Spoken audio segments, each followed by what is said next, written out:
Relax, the keyboard is off, the press box is closed, and the mic is just getting warmed up as the guardian of the blue paint turned writer is about to enlighten us.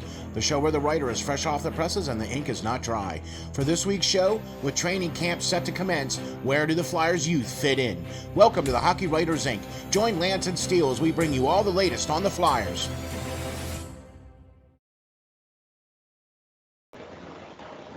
Hi guys, welcome back to another edition of the Hockey Writers Inc., the Flyers podcast. Hey, and you are the host with the most, Mr. Lance Green. How you doing, buddy? I'm all right. That is me. I'm ready to go. I think we got some good topics to talk about, so. Yeah, man. We are all ready to go. I am the co-host, SteelFlyers, and man, I'll tell you what, episode 93, what do you think, man? 93, all right. 93, and getting ready to have 93 in the books. So here you go, man, the Hockey Writers Inc., episode number 93, with training camp set to commence. Where do the Flyers youth fit in? And Lance, I'll tell you what, let's just get right into it. What do you think? We should just dive right in? I think so. Yeah, let's dive right into talking point number one, shall we? Mm-hmm. Awesome sauce. So with big skates to fill, which gotta say I like that. That's pretty cool. That's pretty slick. What big skates do we have to fill, Mr. Green? Well, sir, I think the big hole in the lineup is obviously going to be Claude Giroux being gone. We all know that. And the question is, who's going to step up to take his place, production-wise, leadership-wise, off of the current roster, or from a prospect within the system already? And a big question of production-wise is, Farabee, he's out with a neck injury. And you had Brink, who is out with a hip injury. So there's long term. So that's a guy like was a pretty hot prospect, which we'll get to here in a little bit. But I don't know. I really don't know who is going to fill these shoes because they didn't have any cap space. We all know that. And they dropped the ball, and trying to go out in free agency and trade away somebody to be able to bring back somebody. It's a tough decision on who's going to lead this team, and I think it's the answer is nobody. Nobody's going to be able to step up and do that. So that's an interesting point. I'm glad you brought that up because that's something that I wanted to kind of touch on too, and I wasn't really thinking about it until you brought it up. But that is a very interesting point, too, and that's the leadership that Claude Giroux brought to this team. He was one of those quiet leaders. He led by example, okay? He wasn't necessarily the rah-rah guy in the room, and, he wasn't necessarily going over there and, lighting the fire under your butt ski. Right. There was other guys on the team for that. Well, now with him gone, like you said, and now there's this big, giant leadership hole. I mean, and we all seen the quote from Tortorella, and we already knew that was going to be the case. He's not going to come out before he's even had a training camp and say this guy's going to be captain. Right. Yeah, no, they're going to go through a training camp, and then they're going to have the players vote, probably, hopefully, and then they'll announce a captain, hopefully by, that final week, before the start of the season, they'll announce a captain that week, so. At least that's what I'm anticipating is that's anyway. Who do you think that's going to be? Yeah, I respect him for waiting, and seeing what he's got, and right now everything's, being questioned and being looked at by Torts. Who do you think it's going to be though? I think we touched on it before. I think my pick would be Lawton. It'd be a left field pick, but I really like him. I like his leadership qualities. I like his play style, his ongoing thing. But I think the easy pick is going to be somebody like Couturier. I don't think Provorov is that guy. On and off the ice, I think he's kind of quiet and whatnot. But I do think Couturier is a guy that leads by example, at least on the ice. He is the guy, if you go to practices, he is the guy that you see there first, and you see him coming off the ice last. Yeah. He was always tough to get a word in or a question to when I used to be able to go talk to the players in the locker room. And because he would still be out on the ice practicing, whatever he thought he needed to do, and everybody else is showered, heading home, and he's still out on the ice. So that, to me, I think will impress Tortorello. But we'll see. If we get that Couturier. Right. If we get that Couturier, who is still that dedicated and still that kind of guy that's going to still be doing that, I'm just hoping that the injuries haven't curtailed that from him. Yeah. Is what my hope is. Okay, because in the last 3 years, Couturier has faced some major injuries in the last 3 years. And I agree that the consensus is Couturier to be the next guy, but I'm hesitant because of the number of games that he's missed over the last couple of years, and that, although I agree would be the most perfect pick to be the captain of the team, I don't know if I could do that in lieu of how many games is he going to be available, and then what? Now we have to go, oh, well, we don't have a captain because he's out injured, and now you have to have 3 alternates, and and that just changes the whole chemistry of things. Right. You know what I mean? And I like your idea of Lawton. Okay. Yeah, he's been there a long time. He's fought and battled his way from a player that people, fans in particular, writers, me at one time thought like, hey, this kid is not going to turn it around. Just let's get rid of him and move on. And through all that, he really persevered and stepped up and really became a vital part to this team. He plays multiple positions. Whatever the coach asks of him, he'll go out there and do without whining or fussing about, hey, I'm a center. I want to play center, not wing. He'll do whatever he has to do. He penalty kills. He does it all. So I really like Lawton. I think he should at least have an A for sure. Yeah, okay, I'm with you. The other one that I'm kind of throwing my kind of name into or hat into or whatever would be Cam Atkinson. Mm-hmm. I really appreciate his game. I really appreciate when he's had the microphone in his face and the things that he said, the way he carries himself. He already has had the A. He's already shown that he can be that kind of guy. Yeah. I believe he was captain, I think, for a little while in Columbus or something. I'm not sure, yeah. I'm not sure, but I know he's had the A in Columbus before he came over here to Philly, and I would not have a problem with him as captain of the Philadelphia Flyers. I would not have a problem with that at all either. I wouldn't either. I hope that Flyers fans and management in general don't expect him to replace Drew's production.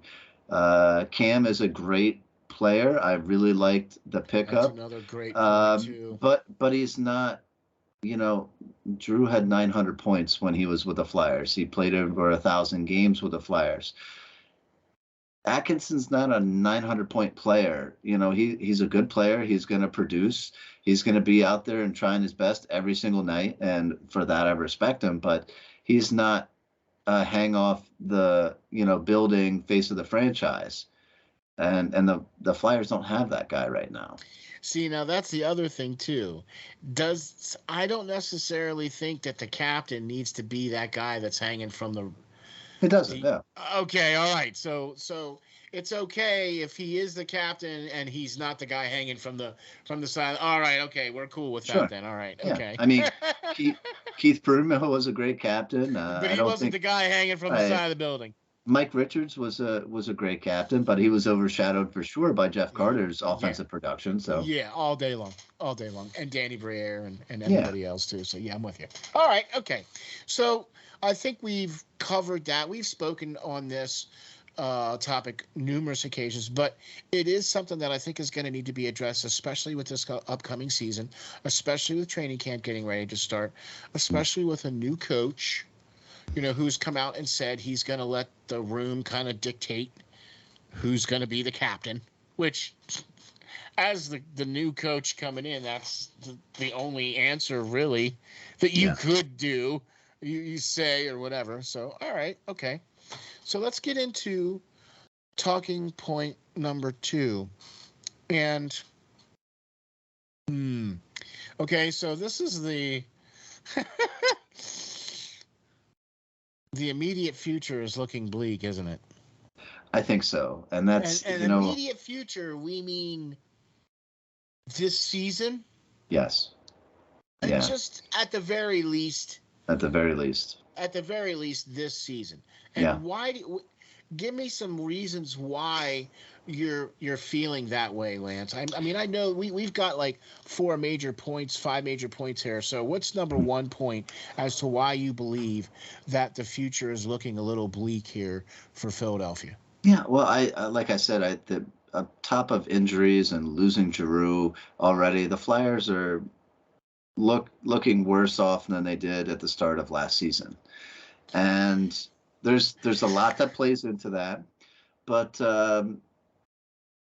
lastly, the thing that is most blatant is the top 100 prospects. The preseason rankings came out from HockeyWriters.com. They do this annually. It's a good, well thought out, presentation that they normally do, and they look at all the NHL already drafted prospects, and rank them, throughout all 32 teams or this is whatever. great reading for anybody that's down with prospects or anybody that's Right. Yeah, and if you don't know a whole lot about your team or who's up and coming, this is a good look for you. But the Flyers have just 3 players on it, and before, the Flyers had a lot more in previous years. But I think, and what we'll talk about next after this even proves that even more, that the realization is, even though they draft good players at the time, I think that the development is a question, and not just so from people in Philadelphia anymore. I think from league wide, people are seeing this now. So to get more of the national attention, the right, fact that Philadelphia usually gets a pretty good grade in the draft, but then let me see them guys 2-3 years down the road, and where are they now? what are their progressions? Exactly. Null and void. Yeah. So the 3 players on it are number 98, Bobby Brink, who had a pretty good season at Denver. I mean, he had 14 goals, 43 assists, and 57 points. That's amazing In what, stats. 35 games, right? Yeah, something like that. Well over a point per game. Was one of the highest scorers in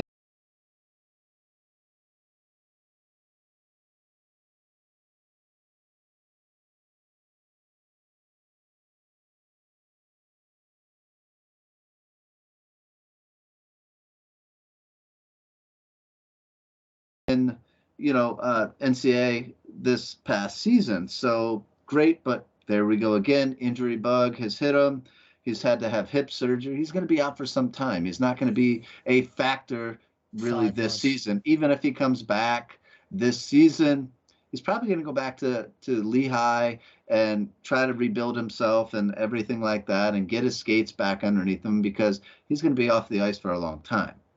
At number 96 out of 100, the Flyers had Emil Andre come in, and everybody knows him. If you watched, like we told you to, the World Juniors that recently just happened for Team Sweden, he was the captain. He was the diminutive defenseman back there that was moving the puck around, and played like and the played. captain. He played his butt off for sure, and it surprised a lot of people, I think. And his name really got brought up on this list of 96, but he was nowhere remotely on this, even talked about before this. So in 7 games played, I'm sorry, he had 4 goals and 4 assists in that tournament. He made the all tournament teams and really shined. So Played great. really well, was very impressed, had Yeah. that great leadership quality, looked Yeah. well beyond his years. You know what I mean? Yeah. Yeah. Really stepped up. So good on him. Good on the Flyers, because me and you, I don't think we really were big on him once he was No. drafted.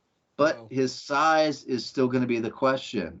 It Exactly. works. It works currently in the SHL. It didn't even at the beginning of last season when he tried to move up. So he's going to go back probably to the SHL and continue to build on that. But he's only 5'9", so it's going to be a rough road ahead to try to make the NHL for sure. The last guy on this list of prospects that the Flyers had make the 100 greatest prospects was 76 in Tyson Forster. Gold medal winning. Gold medal winning Tyson Forster. And he had a pretty good World Juniors. He played on a pretty darn good line, let's say that. But yeah, let's say that. he had 7 games played. He had 3 goals, 3 assists for 6 points. Yeah. So he had some big games down the stretch, or big goals down the stretch, and everything like that. I think he made progress. I think if anything, he invoked confidence back in his game for himself going to that tournament. And I think he's also invoked confidence in the Flyers in his game going forward, because he is one of the guys that I feel might potentially make the team this year out of camp. At least I am hoping that's the case. I want to see the youth supplant the graybeards. Yeah, well, I think he's got. I doubt he makes it. In my mind, I doubt he makes it right out of the gate. I think if he continues to prove himself in the AHL, I think he could see some ice time in the NHL jersey if some guys go down due to injury. I don't think at they will. least this year. I don't think at least this year. I don't think they want to rush this kid. I think they've rushed some people in the past, and it's cost them. You know what I mean? So the kid's already got an NHL level shot. He had that before being drafted. He's putting together the rest of his game now, he has the frame. He has the frame. He has the size. Yes. So good on him for the World Juniors. Hopefully, he can come up for a couple of games this season and prove his worth for sure. But I don't think he wins the opening spot right out of the chute, unless with Tortorella, it's always unless because Tortorella, if a pro is a guy that's been in the NHL, if he's really not trying to do his best in camp and everything else, Tortorella is a coach that's going to sit him, going to give a chance to somebody else. Too, yeah. And because of some of the injuries, like especially with Bobby Brink. Yeah. And that's the only reason why I'm saying that about Tyson, is that I think that he might is the key phrase there. Well, and I think another good issue with that would be, or a chance for him in that mindset, is Elliot Desjardins. He also was playing for Team Canada in the World Juniors, but he only amassed 1 assist in 7 games. I had higher hopes for him. Me too. He played on a lesser line, but after the season that he had in Halifax and 40-plus goals, up there this past season, I really thought he would show his worth at World Juniors, and he didn't. He was non-existent some games out on the ice. You really had to look for him. So true. I'm also going to say this though too. Okay, he, because of the line that he played on, didn't really get the ice time that Forster didn't really get the ice. You know what I mean? Like I'm not using that as an excuse, but it's obviously if you're getting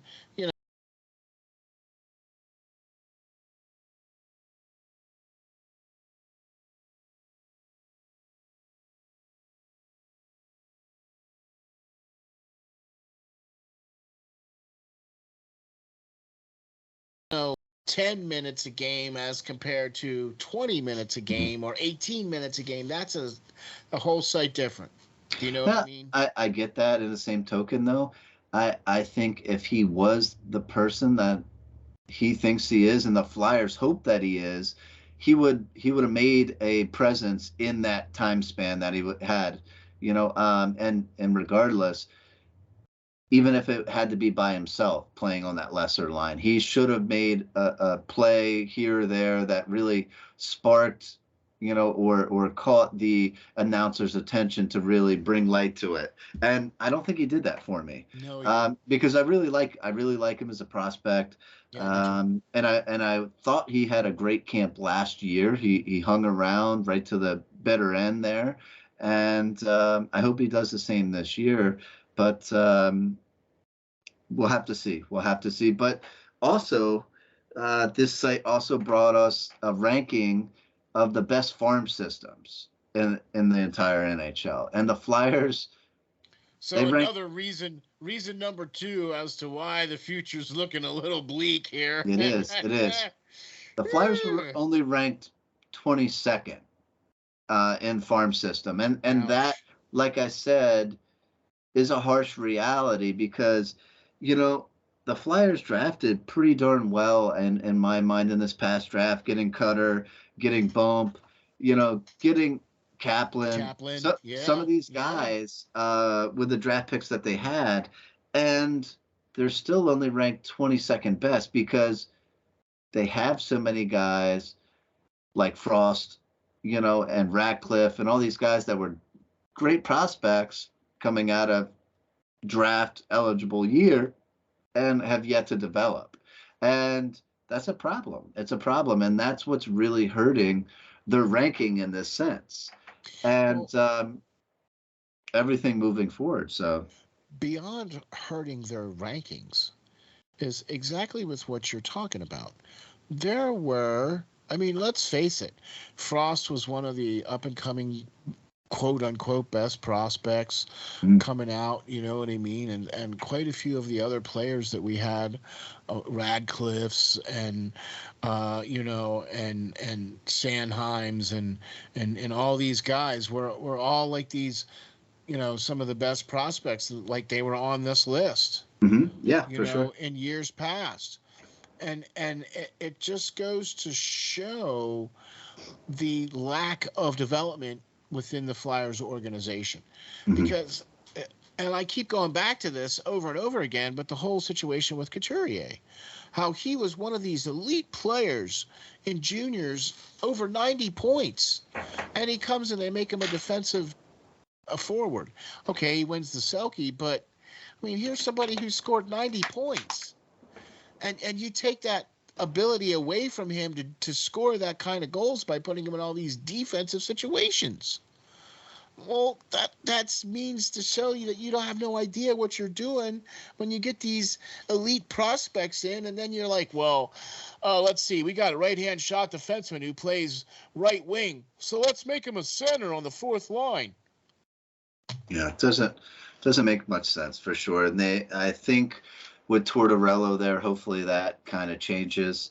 Um, let's hope so for that sake, for his sake. But while we're on some of these prospects that we're talking about, let's run through a list here and see where you think some of these guys are going to start the season. We've For already the number touched on a three couple of. reason, for the number three reason as to why the future is looking bleak, right? Right, right.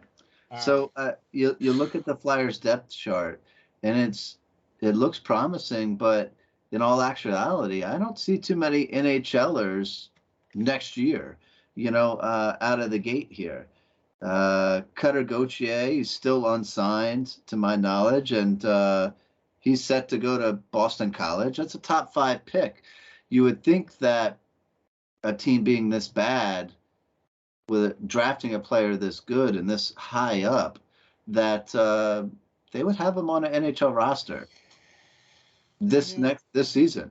yeah. I mean, He's got the frame, he he's got the does. size, he's got the talent. Fifth overall pick. I mean, Yeah, what are you waiting why for? why does he have to go back to Boston College? You know, Tyson Forrester, we just talked on him. Um, 2020 first round pick, still on that bubble, where he's going to end up. And, he's gotten banged up a little bit.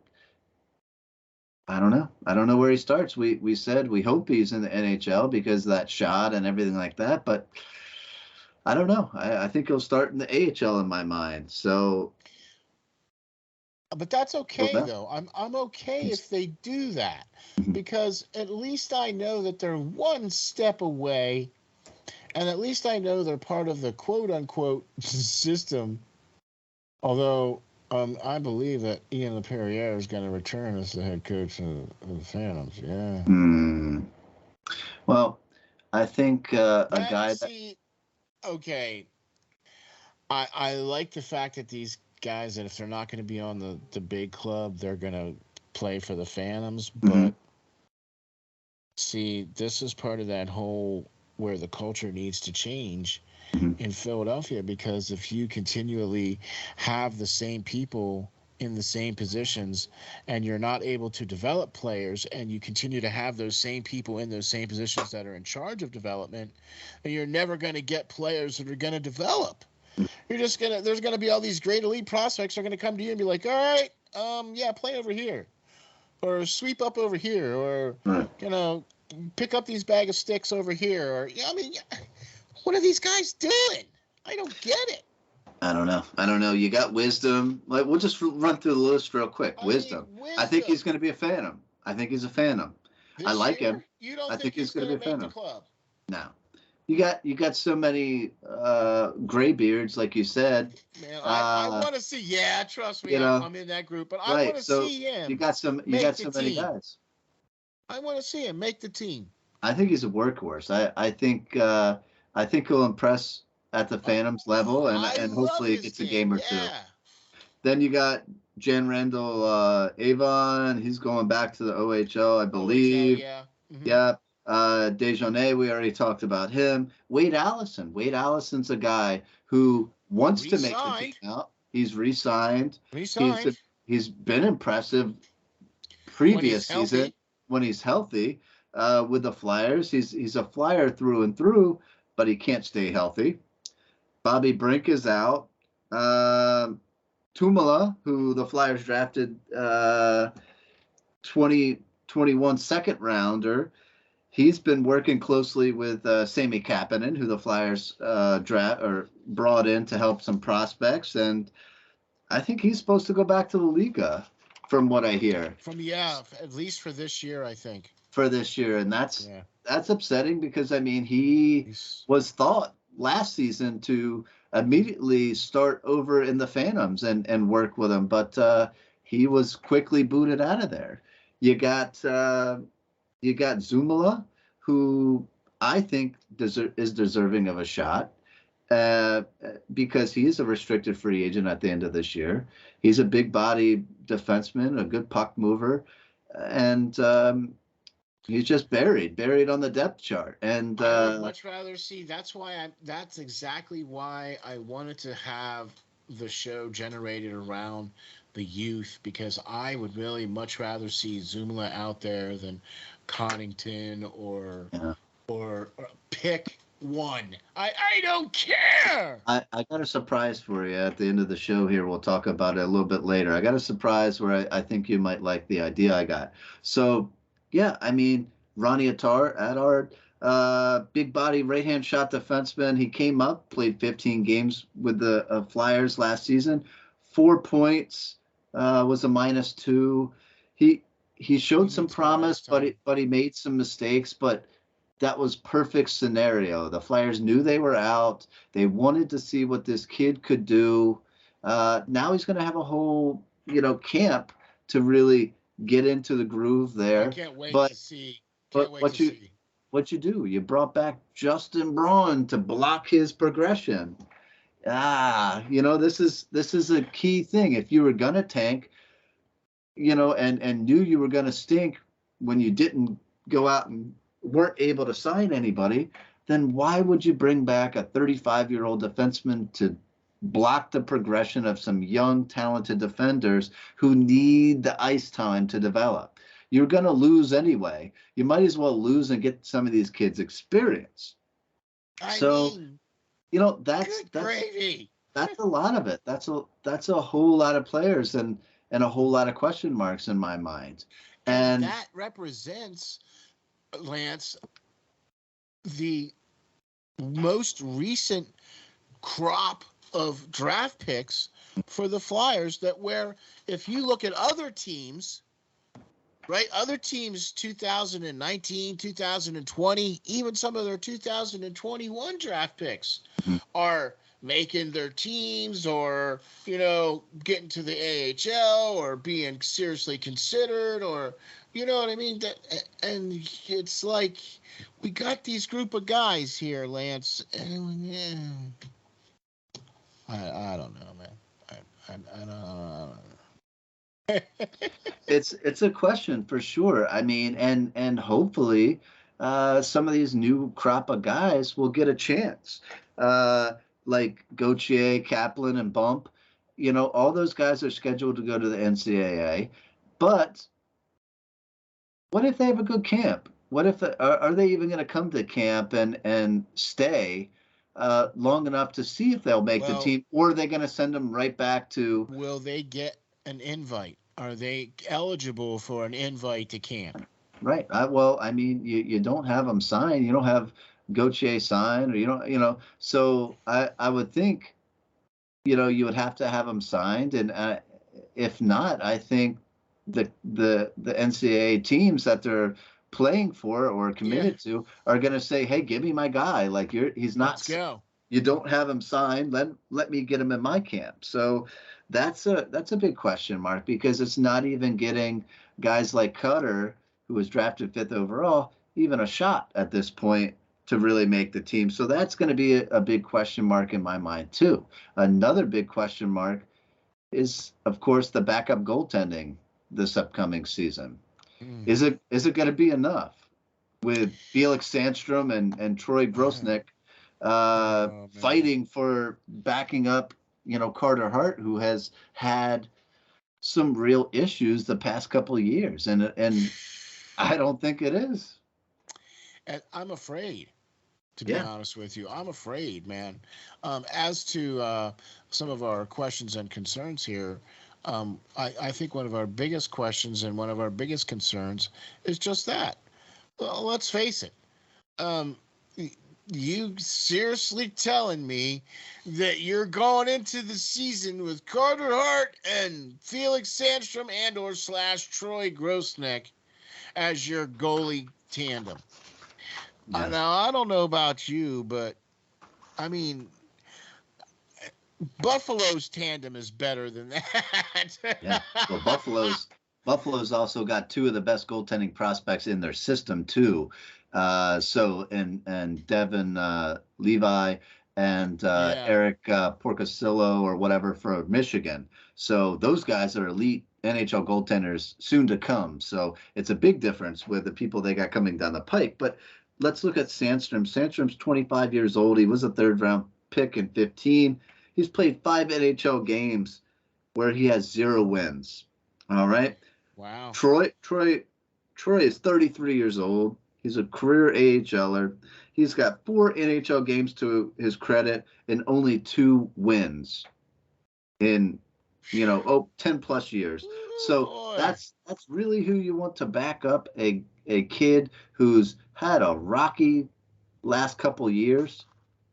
Do you really have that much faith in Carter Hart? Does anybody in the tri-state area still have faith in Carter Hart that much? Yes, because there are some people that believe that Carter Hart's going to have a quote-unquote breakout season because of the Tortorella effect. Oh, I thought it was going to be the Justin Braun coming back.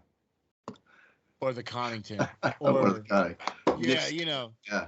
Right, or the Sealer, or, anyway. But you get what I'm saying, though. So the Tortorella's system is going to improve the goaltending this year. Yes and no.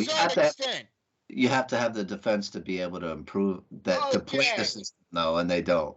Okay, so the first thing that's going to happen this year is the system's going to be installed. Uh-huh. And then during this year, we're going to find out who's going to be on the train or who's not going to be on the train. For sure. And if you're not going to be on the train, you're going to be gone, right? And then they're going to bring people in that are going to be on the train. So that's why I'm saying this year, and I think you're in a complete utter agreement, but this year is going to be not so much of a good year. This is going to be a tough season for Flyers fans because there's going to be a lot of losing. Now, you thought losing was the norm last year. You ain't seen nothing but losing like this we're going to see this year. Oh, I think so. We're going to go for stretches of games where 10+ losses in a row, maybe. I'm also, and this is also ties into exactly what we're talking about with the goaltending.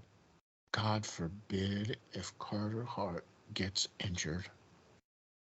If he misses 10 games, 9 games, 15 games, if he misses time due to injury, now what? Yeah. Well, I think that ties into one of our other questions here. Now what? I think that ties into one of our other questions. Should the team look to invite some remaining NHL unrestricted free agents to camp? I mean, they struck out in free agency pretty much. So, but there is some guys that are still on those lists that could be some camp invitees maybe. And for that purpose in particular, a certain Vezina Stanley Cup winner in Holtby, a 32-year-old goaltender who didn't have such a bad season last year. Does he still want to play? I don't know at this point. But you also have PK Subban out there, a right-handed shot. He's 33 years old. He's big price tag previously, but maybe his price has come down with the realization that, hey, I want to play. Hey, I want to play, and I didn't get a contract from anybody yet. The season's about to start. I better take what I can get and prove myself for a year. Yeah, exactly. You got Sonny Milano, who we talked about before. I like Brendan Perlini, 6'4", 212. I've written about him before. AHL guy this past season, call-up guy a little bit. He had 18 points in 18 games in the AHL this season. And he came up for 23 in the NHL and was only able to put up 5. But big shot, can skate, big body, big frame. Dirt cheap right now because he's a free agent, Hey, how about that? What would it hurt to throw a practice jersey on this guy and buy him a plane ticket for a couple weeks to bring in to see what he can do? Give him a tryout, a professional, a PTO contract or whatever. No, I'm with you on that. I think they should do the same thing. The other thing I think also, too, is, and this is a player that we haven't even touched on yet. And we haven't even talked about this player even in the last show or shows before that. And that's Cam York. Well, yeah. I really think this has to be a very pivotal year for him. This has to be that realization year. He has to make the team out of camp. And then he has to just own it. You know what I'm saying? Well, here's my thought on it. Cam York, you drafted Cam York to be the guy. Nobody in Chuck Fletcher's era has developed to be an everyday NHL player as of yet. A substantial NHL contributor as of yet. Cam York is the closest thing you got. All right? He's a restricted free agent after this season. All right? Sanheim, who also plays the left side behind Provorov, is an unrestricted free agent after this season. I personally think that Cam York is deserving, before his contract expires, of playing top 4 minutes for an entire season. All right? And not on the opposite side. I don't want to see him play right-hand side defense. That's not what he is. That's not why you drafted this kid. He's a left-hand shot defender. He was captain of Team USA. He was amazing for Michigan playing the left side. All right? Let him play his position. And if that means, I'm just going to shock a lot of people, if that means trading Travis Sanheim right now, you do it. Because this year and next after that, Sanheim this year, Sanheim's making $4.675 million. Okay. Is he worth that? No, I don't think so. Because if you look at Tampa Bay's roster, Sergachev, who's a defenseman for them, big body hitter, has 2 Stanley Cups to his credit, same age, similar age. Even he's a couple years younger. He's got 2 Stanley Cups already and 3 consecutive finals appearances. He makes 4.8. Why is this guy getting paid anywhere close to that? In my mind, he should have got paid 3.75. But for the whole length of the contract. Right, for the whole length of this contract, I think Sanheim should have been getting paid this. But in true Flyers fashion, they overpaid him. And that is something that started back in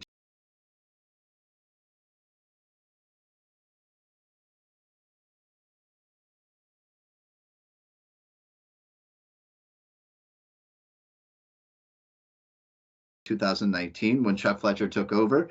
The Flyers had an abundance of cap space, and he dwindled it away. He wasted it. They had $34 million in cap space when Chuck took over the team. The one thing that Hextall worked so hard to get, right?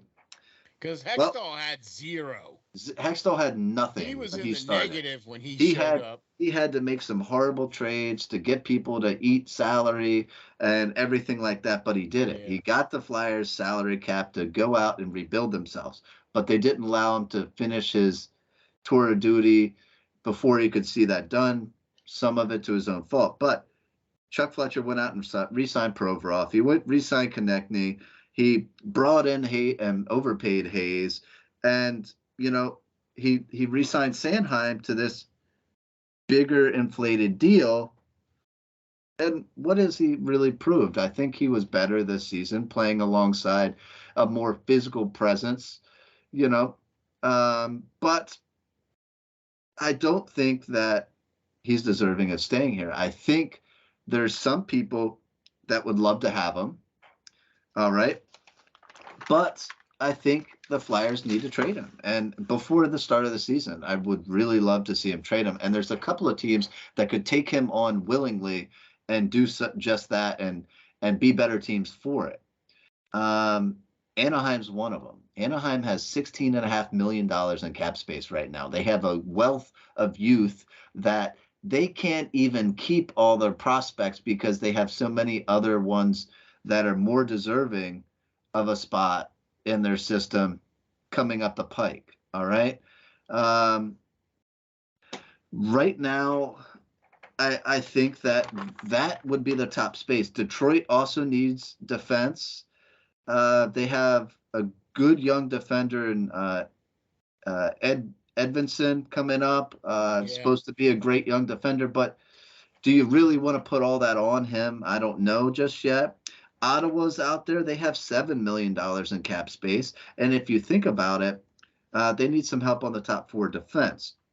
I think Jake Sanderson's coming in, which is going to be good. But, I think they've tried to build a team that is going to win this season. They brought in DeBrincat.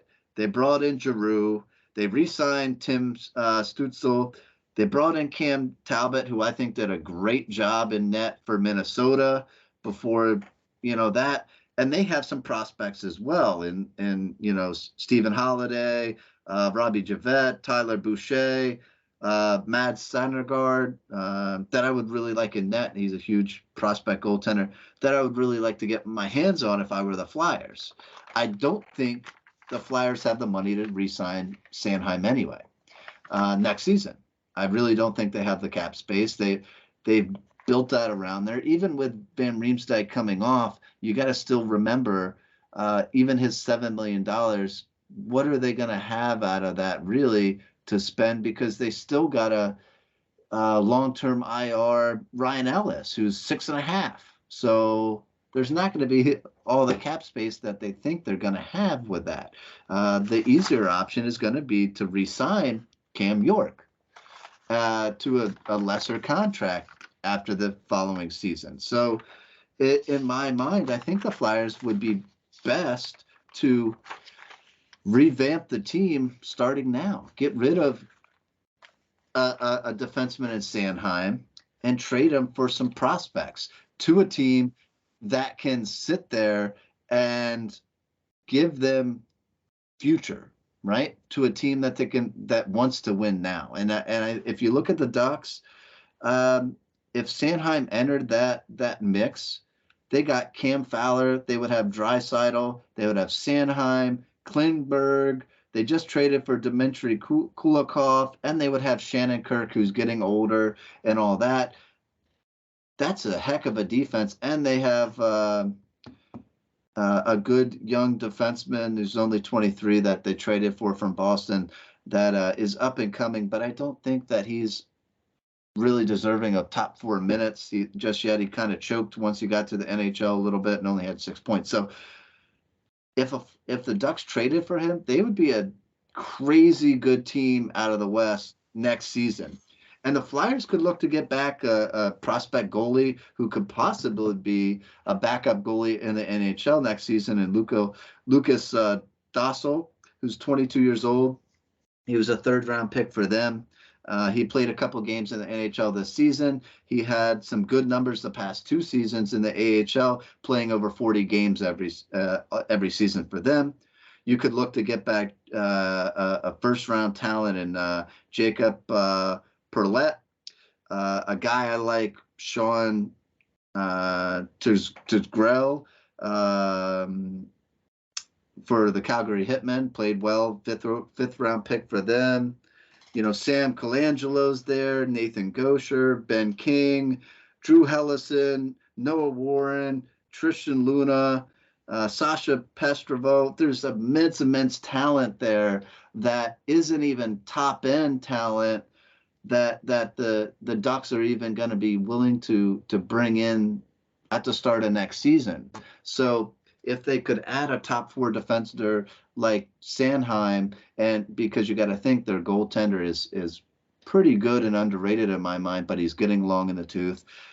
They got to win now. And that's just one scenario that would better them. And they could take on his $4.5 million like it was nothing. Yeah. And it would give the Flyers a chance to both play Cam York and bring up Igor Zumalo, like we talked about before, and have him play in the NHL instead of Nick Seeler or Kevin Connington, and allow the team and him to prove himself, a chance to prove himself for both of those players before they have to re-sign them and give them a contract or let them walk.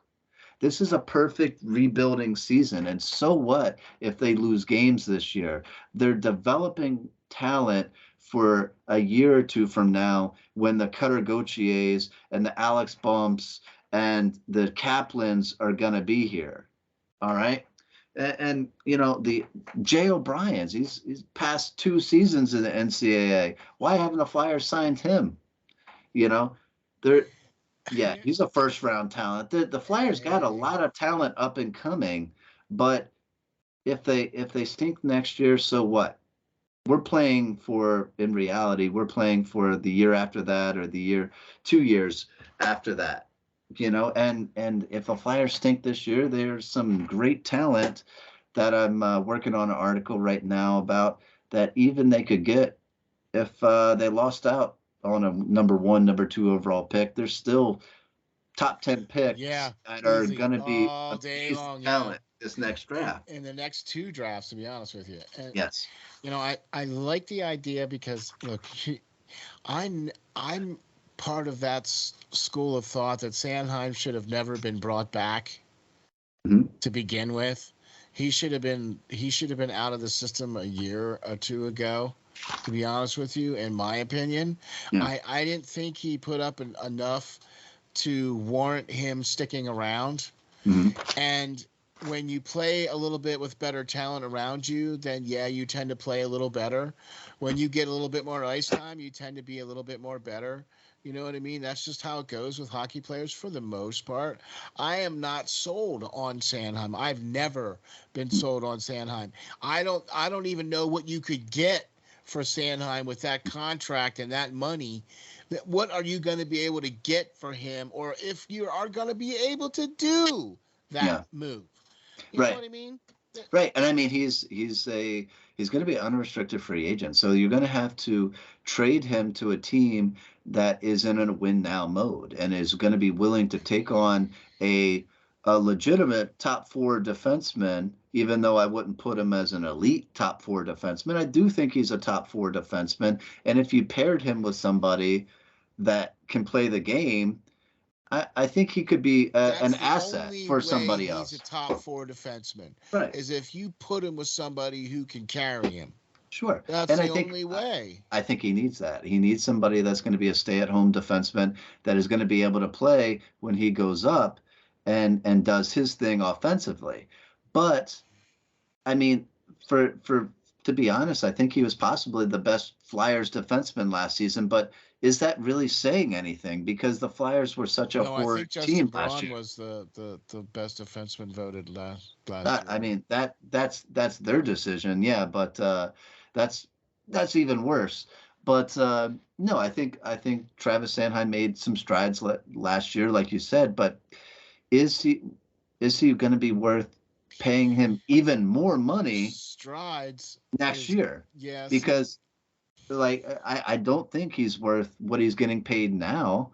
And to be honest, I mean, if he has a subpar season again, or even the season that he had last year, the Flyers are going to only go up in true Flyer fashion and pay him more money. And I don't think he's worth $5-6 million, especially when you have to sit here and eat Ryan Ellis's $6.5 million or whatever it is salary for next season. You already had to bring in a replacement for him in D'Angelo and pay him $5 million. right. Are you really going to pay Provorov, D'Angelo, and now Sanheim $5 million plus to play defense? That's not even a good top three defenseman in my mind compared to For other that kind of teams money. for that kind of money. Yeah, So I exactly. think that the Flyers would be best to trust their gut and to trust the prospects that are promising in Cam York and stop re-signing the same old people and coming back with the same old, results, and trust the process. Use these youth players that are promising and let them build upon their talents. Cam York is not going to better himself by playing bottom pairing minutes next season. In on the off wing. Well, I mean, hopefully he would be on the left side, but No, but I'm saying if he's playing right. bottom pair minutes on the wrong side, Yeah. that's not going to help him develop. No, I think Justin Braun's going to be the bottom pairing defenseman on the right side, but like you said, I mean, the Flyers in the past, hopefully John Tortorella wouldn't do the same thing and misuse these players and use them out of position. But who knows what he's going to be, dealt because players' injuries and everything else And that keeps everything else. occurring. So Okay. Well, I'll tell you what, man. I I really like the breakdown here of the upcoming training camp here for Flyers, because uh, we're going to have to the Flyers are going to have to determine just really what is going on in net, and is this the tandem that they're really going to go with? I mean, I can't really. I just have a hard time believing that this is what they're going to go with. I have a hard time believing that they continually re-sign these old timers or these retreads or these players that have been here, or even players that are coming in new that are at the end of their careers, or these tweener guys, or these guys that aren't even AHL guys. Mm. You know, Well, and yeah. yeah, what are you doing? Signing the? I mean, all you're doing is taking away from guys like Cam York, from guys like Zumala, Zumala. Yeah. okay, from guys like um, Tyson Forrester, from guys like Zade Wisdom. You're taking things away from these guys' opportunity to make the team by bringing in. Look, I understand that you have to have depth. I understand that you have to have at least a certain number of players that are going to be able to be gap players that you can fill in here and fill in there and fill in there. I get it. I understand that. I know that you have to have some of those kinds of players. But to have an entire roster built of those types of players is not going to win you a lot of games. And to expect that you're gonna is, Would be foolish. Yeah. I mean, okay. I'm glad I'm not the only one on that page. Yeah. What do you think, Lance? Look, here's we know some very key facts. Number one, Tortorella is going to shake up the room. Number two, he will change the culture for this team. Okay, we're counting on it. We're banking on it. We're betting on it. We're expecting it. Mm-hmm. Okay. I also think too that, like I said earlier, I think this is going to be one of those years where, yep, this is going to be a tough year for the Flyers, but this is going to be that buy-in year because this is going to be the installation of the Tortorella system. And then it's also going to be, okay, are you going to be on board the train or are you going to be off the train? And if you're off the train, you're off the team. See you bye. Mm-hmm. That's what I think is going to happen this year.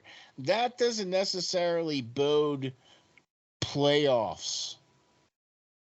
You know what I'm saying? That bodes finishing at the bottom of the division. That bodes winning a lottery in next year's draft is kind of where I'm looking at here. I'm not trying to say this to be a downer or, trying to put the team down. Look, we all want to see this team succeed. We all want to see the parade down Broad Street. We all want to see this team hoist Lord Stanley's Cup. That is what this is all about. That is why they lace them up. That's why we do the shows. We want to see this team win the cup. Yeah. We're Okay? just a long way from that right now. Exactly. So, Yeah. hey, you And know what? We can yeah. only go one more place. We can only go up. Yeah. Right? We're at the bottom, so we can only go up, right? Well, I mean, we're fifth pick overall. Hopefully, we can go down and get Connor Bednar or whatever. That'd be good too. So, Well, yeah, who knows? But maybe Chuck will find a waiver wire pickup like he did last year, and it's going to be an awesome player, right? maybe the Yeah, Flyers will find a waiver wire pickup in December for waiver wire GM or maybe. GM. Yeah, yeah, Yes, I said that out loud. All yeah. right. Even muffled, I still said it out loud. But Lance, I think we got another good one in the can here. What do you think? I think so. We went a little bit longer, but it was a All right. lot to talk about for It sure. was. There's a lot of stuff going on with this team, even though it doesn't seem like there is, because, obviously there's not a lot of press that's going on and a lot of press that's been going out. But there is a lot of things going on with this team internally, with training camp getting set to start here. What? The end of next week, Yeah, right? I think Because so. the all rookie game between the Rangers is the 17th, Exciting. right? And I think they have to be. I think they're going to be in camp like that week. The beginning of that week Mhm. is when camp starts, I believe. You know what I mean? So I'm excited for the season. I'm excited to see who is going to make this team out of camp. I'm excited for what the prospects are going to be able to do. I hope they supplant some of the graybeards. That's kind of what I'm hoping, that with Tortorella being coach, that those kids are going to get an opportunity to shine and make the team. Hopefully one or two or some of them are gonna. I mean, that's my hope, at least. You know what I mean? But hey, when I go ahead. I think my breakout pick is going to be Tippett. I really like him. I Yeah, I think do too. if paired with the right, people, I think he has a chance. He was somebody to me that always stood out every time he came on the ice. Yeah, He was doing something productive. I He was agree. being seen. He was getting shots. He was setting people up. He was hungry. And I think more players on this team would benefit to hang around him a little bit and catch what he's, putting Yeah. out there. Yeah, exactly. I'm with you on that. They need to, rub the top of his head and hope some of that Yeah. osmosis works, whatever. I Right. think Right. maybe that's what we should do for an upcoming show.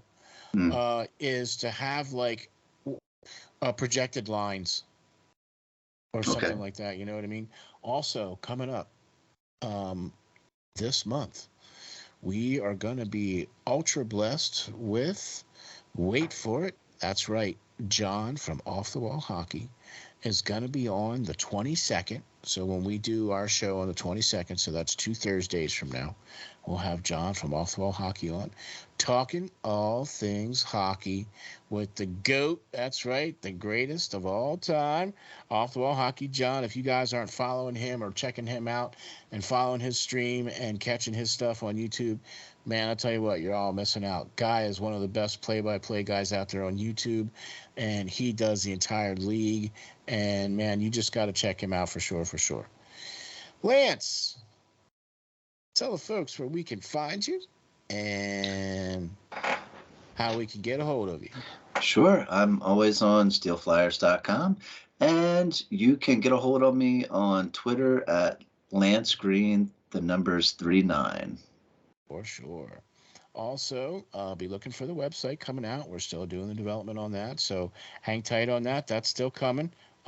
We got a lot of good things coming up here for the Steel Flyers All Sports Network. We also got a lot of good things coming up here for you on the Hockey Writers Inc. Like I said, we got John from Off the Wall Hockey coming up, and one of the shows later we'll be doing our uh, line combinations, what we think our line combinations might be, and training camp's about to start here soon too. And man, there's a lot of things coming up. Also, I'd like to announce that the Steel Flyers All Sports Network has been approved for the Lehigh Valley Phantoms media credentials. So there you go.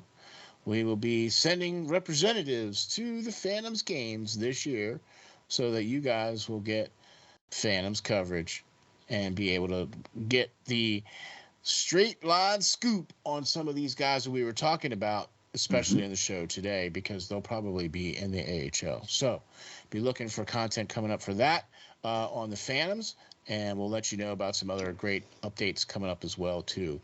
Thank you for checking out the Hockey Writers Inc. You can catch me on Twitter at SteelFlyers52, and you can catch all the great guys on the Steel Flyers All Sports Network at SteelFlyers.com. The great Pearl of Wisdom, of course, the Hockey Writers Inc., Off the Wall Hockey, and the Steel Flyers podcast, and of course, the great JB and Steel Show. We'll catch you all on the next episode of Hockey Writers. Writers Inc. Yeah, buddy.